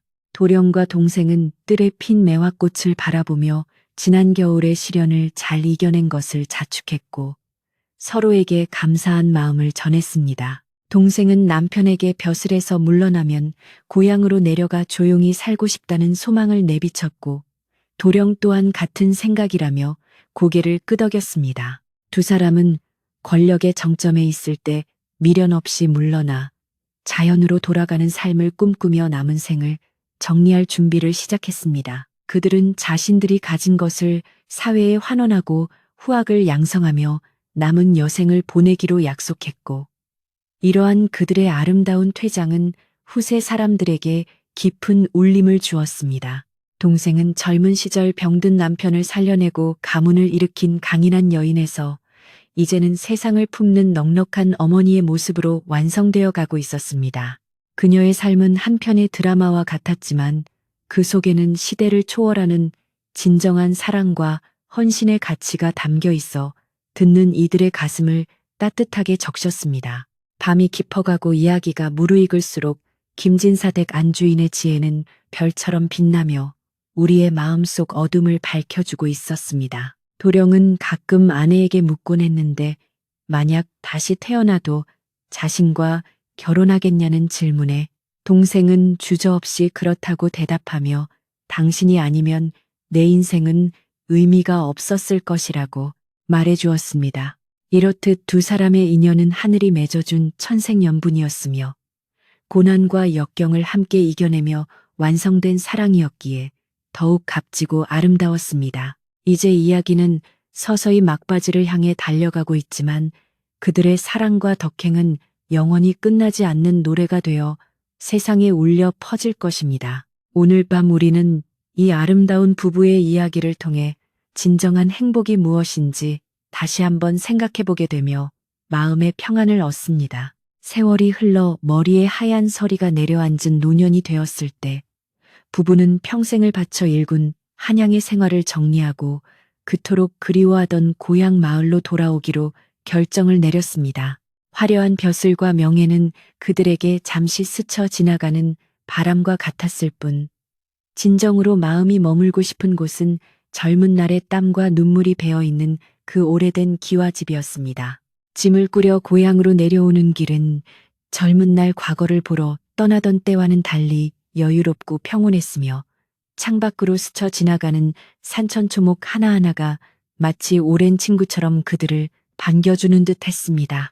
마을 어귀에 들어서자 늙은 느티나무가 여전히 그 자리를 지키고 서서 나뭇가지를 흔들며 돌아온 주인을 맞이하였고, 고향의 흙냄새는 그 어떤 향수보다 달콤하게 코끝을 스치며 마음에 안정을 가져다 주었습니다. 대문을 열고 들어선 집은 오랫동안 비어 있었음에도 불구하고 관리인이 정성껏 돌본 덕분에 예전의 정갈한 모습을 그대로 간직하고 있었으며, 곳곳에 묻어있는 추억들이 되살아나 부부의 눈시울을 붉게 만들었습니다. 동생은 마당에 장독대를 쓰다듬으며 지난날 시어머니와 함께 장을 담그던 기억을 떠올렸고, 도령은 사랑채의 갯마루에 앉아 아버지가 글을 읽으시던 모습을 회상하며 깊은 감회에 젖었습니다. 마을 사람들은 김진사댁 어르신들이 돌아왔다는 소식에 한 걸음에 달려와 반가움을 표했고, 이제는 백발이 성성한 노인들이 되어버린 옛 이웃들과 손을 맞잡으며 지나간 세월을 이야기하느라 해가 저무는 줄도 몰랐습니다. 그날 밤 부부는 오래된 안방의 따뜻한 아랫목에 누워 천장의 석가래를 바라보며 우리가 결국 돌아와야 할 곳은 여기였다고 속삭이며 편안한 잠을 청했습니다. 고향에서의 삶은 흐르는 강물처럼 조용하고 평화롭게 이어졌는데, 도령은 아침이면 일찍 일어나 마당을 쓸고 화초를 가꾸며 소박한 노동의 기쁨을 누렸습니다. 그는 더 이상 나랏치를 걱정하는 정승이 아니라 자연의 섭리에 순응하며 살아가는 촌노가 되어 텃밭에서 상추를 뜯고 고추를 심으며 생명의 신비를 몸소 체험하는 생활을 즐겼습니다. 동생 또한 화려한 정경부인의 옷을 벗어던지고 편안한 무명옷을 입은 채 마을 안악들과 어울려 나무를 캐고 쑥을 뜯으며 소탈한 일상을 보내는 것에 큰 만족을 느꼈습니다. 그녀의 손은 다시 거칠어졌지만 그 손이야말로 가족과 이웃을 위해 헌신해온 가장 아름다운 훈장임을 알기에 부끄러워하지 않고 오히려 자랑스럽게 여겼습니다. 어느 날 오후 언니가 찾아왔는데 그녀 역시 세월의 무게를 이기지 못해 허리가 굽고 얼굴에는 주름이 가득했지만 예전의 표독스러운 기색은 사라지고 온화한 할머니의 모습으로 변해 있었습니다. 자매는 갯마루에 나란히 앉아 따뜻한 차를 나누어 마시며 철없던 시절의 이야기를 웃으며 나눌 수 있을 만큼 마음의 여유를 가지게 되었고, 서로의 건강을 걱정해주는 진정한 혈육의 정을 나누었습니다. 언니는 동생에게 그때 네가 나 대신 시집을 간 것이 우리 모두에게 전화위복이 되었다며 너의 희생과 용기가 우리 가문을 살렸다고 진심 어린 고백을 했고, 동생은 그저 운명이었을 뿐이라며 언니의 손을 꼭 잡아주었습니다. 두 노인의 그림자가 마당에 길게 드리워지고 가을 바람에 낙엽이 굴러가는 소리만이 정적을 채우는 그 시간은 용서와 화해로 완성된 가장 아름다운 풍경이었습니다. 마을의 아이들은 심심할 때마다 김진사 댁으로 몰려와 옛날 이야기를 해달라고 졸랐고, 도령과 동생은 아이들을 무릎에 앉히고 호랑이 담배 피우던 시절의 이야기나 자신들이 겪었던 모험담을 들려주며 즐거운 시간을 보냈습니다. 아이들의 초롱초롱한 눈망울을 보며 부부는 자신들의 생명이 다음 세대로 이어지고 있음을 느꼈고, 이 아이들이 자라나 만들어갈 세상은 조금 더 따뜻하고 정의로운 곳이 되기를 마음속으로 빌었습니다. 도령은 아이들에게 글을 가르치며 사람이 지켜야 할 도리와 예절을 강조했고, 동생은 아이들에게 맛있는 간식을 만들어주며 친구들과 사이좋게 지내는 법을 가르치는 등 마을의 큰 어른으로서 존경과 사랑을 한 몸에 받았습니다. 겨울이 깊어가고 한방눈이 펑펑 쏟아지는 어느 날 밤 부부는 방 안에 화로를 피워놓고 군밤을 구우며 도란도란 이야기를 나누고 있었는데 창호지 문 밖으로 들리는 바람 소리조차 아늑하게 느껴졌습니다. 방 안은 온돌의 열기로 훈훈했고 구수한 청국장 끓이는 냄새가 부엌에서부터 흘러들어와 코를 자극하니 세상에 부러울 것이 없는 풍요로운 저녁 시간이었습니다. 동생은 남편의 해진 옷을 기워주며 한 땀 한 땀 정성을 쏟았고 남편은 그런 아내의 곁에서 낡은 서책을 읽어주며 시구를 읊조리는 등 두 사람의 사랑은 늙어갈수록 더욱 그윽한 향기를 발하고 있었습니다. 그들은 서로의 얼굴에 패인 주름을 바라보며 우리가 함께 늙어갈 수 있다는 것이 얼마나 큰 축복인지 새삼 깨닫고 감사한 마음을 나누었습니다. 저녁 식사 시간이 되자 동생은 정갈하게 차려낸 밥상을 남편 앞에 내려놓았는데 김이 모락모락 나는 하얀 쌀밥과 맑은 무국 그리고 잘 익은 김치 한 보시기가 전부였지만 그 어떤 진수성찬보다 귀한 밥상이었습니다. 도령은 숟가락을 들며 이 밥 한 그릇에 당신의 평생의 노고가 담겨 있음을 안다고 말하며 고마움을 표했고 동생은 맛있게 드셔주는 것이 나의 기쁨이라며 환하게 웃었습니다. 두 사람은 천천히 밥을 먹으며 음식을 씹는 소리와 국물을 마시는 소리 외에는 별다른 말을 하지 않았지만 그 침묵 속에는 수십 년을 함께 해온 부부만이 알 수 있는 깊은 교감이 흐르고 있었습니다. 식사를 마친 후에는 숭늉을 마시며 속을 따뜻하게 데우고 하루의 피로를 씻어내는 평온한 마무리를 지었습니다. 밤이 깊어지자 마을의 모든 불빛이 하나둘 꺼지고 오직 김진사 댁 사랑방의 불빛만이 은은하게 새어나와 어두운 골목길을 비추고 있었는데 그것은 마치 마을을 지키는 등대와도 같았습니다. 부부는 잠자리를 펴고 나란히 누워 서로의 손을 잡았는데 거칠고 투박한 손이었지만 그 맞잡은 손에서 전해지는 온기는 젊은 날의 뜨거운 열정보다 훨씬 더 따뜻하고 안정적이었습니다. 도령은 아내에게 다음 생에도 꼭 다시 만나자고 말했고 동생은 그때는 내가 당신을 더 많이 사랑해주겠노라 약속하며 두 사람은 소년소녀처럼 수줍게 웃었습니다. 밖에는 눈이 소복이 쌓이는 소리가 들려오고 세상의 모든 소란이 잠재워진 고요한 밤부부의 숨소리만이 평화롭게 방 안을 채우고 있었습니다. 동생은 잠들기 전 잠시 눈을 감고 자신의 인생을 되돌아보았는데 병든 남편을 살리기 위해 고군분투했던 날들과 당숙의 위협에 맞서 싸웠던 순간들, 그리고 마침내 승리하여 금이 환영했던 기억들이 주마등처럼 스쳐 지나갔습니다. 힘들고 고단한 순간들도 많았지만 그 모든 과정이 있었기에 지금의 이 평화가 더욱 값지게 느껴진다는 것을 깨닫고 그녀는 자신의 운명을 사랑하게 되었습니다.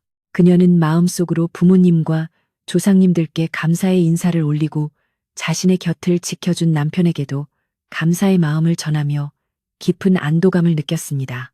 이제 그녀에게 남은 것은 사랑하는 사람과 함께 남은 여생을 아름답게 마무리하는 것뿐이라는 생각에 마음이 깃털처럼 가벼워졌습니다. 다음 날 아침 눈을 떴을 때 온 세상이 하얗게 변해 있는 것을 보고 부부는 아이처럼 기뻐하며 마당으로 나가 눈을 밟았는데 뽀드득거리는 소리가 맑고 경쾌하여 그들의 마음을 상쾌하게 만들었습니다.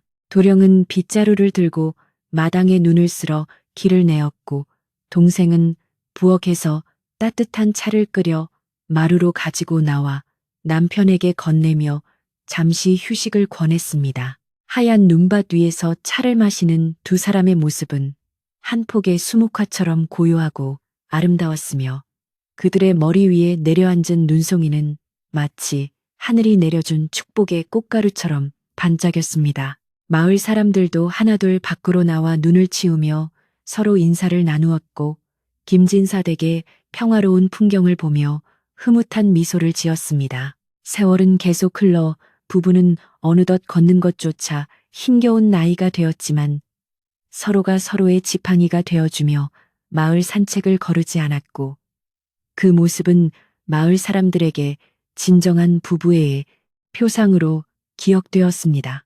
그들은 자신들이 가진 재산을 조금씩 정리하여 마을의 서당을 보수하고 다리를 놓는 등 마을을 위한 마지막 봉사를 실천하였고, 빈손으로 왔다가 빈손으로 가는 삶의 진리를 몸소 보여주었습니다. 사람들은 김진사 댁 어르신들이 계셔서 우리 마을이 이렇게 살기 좋은 곳이 되었다고 입을 모아 칭송했고, 그들의 공덕을 기리는 비석을 마을 입구에 세워 영원히 기억하고자 했습니다.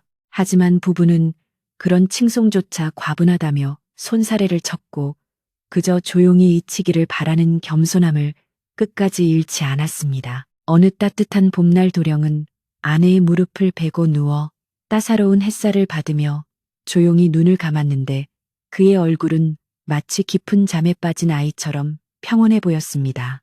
동생은 남편의 얼굴을 쓰다듬으며 이제 편안히 쉬시라고 속삭였고, 슬픔보다는 남편이 고통 없이 평화롭게 떠난 것에 대한 안도감과 감사의 눈물을 흘렸습니다. 도령의 장례식은 온 마을 사람들의 애도 속에서 엄숙하게 치러졌으며, 사람들은 큰 별이 졌다며 슬퍼했지만 동생은 남편이 좋은 곳으로 갔으리라 믿으며 의연하게 자리를 지켰습니다. 남편을 떠나보낸 후 동생은 홀로 남은 집을 지키며 남편과의 추억을 되새기고, 남편이 못다한 사랑을 자식들과 이웃들에게 베풀며 남은 생을 정리해 나갔습니다. 그리고 얼마 후 동생 또한 남편의 뒤를 따라 조용히 눈을 감았는데, 그녀가 떠난 날 마을에는 신비롭게도 때 아닌 꽃비가 내렸다고 전해지며, 사람들은 부부가 하늘나라에서 다시 만나 행복하게 지낼 것이라고 믿었습니다. 두 사람의 합장묘는 양지바른 언덕 위에 마련되었고, 그곳에서는 마을이 한눈에 내려다보여 죽어서도 마을을 지키고 싶어 했던 그들의 뜻이 이루어진 셈이었습니다. 봄이면 진달래가 흐드러지게 피어나고, 여름이면 시원한 바람이 불어오며, 가을이면 고운 단풍이 물들고, 겨울이면 하얀 눈이 이불처럼 덮어주는 그곳은 마을 사람들의 쉼터이자 마음의 안식처가 되었습니다.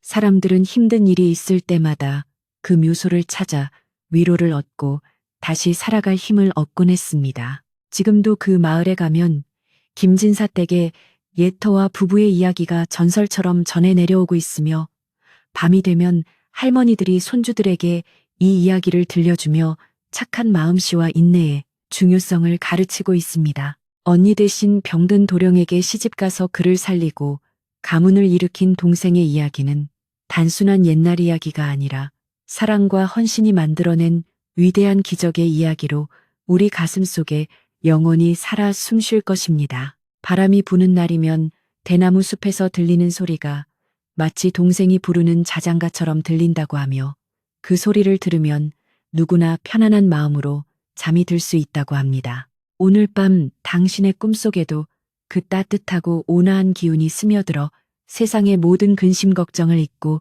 깊은 잠에 들 수 있기를 바랍니다.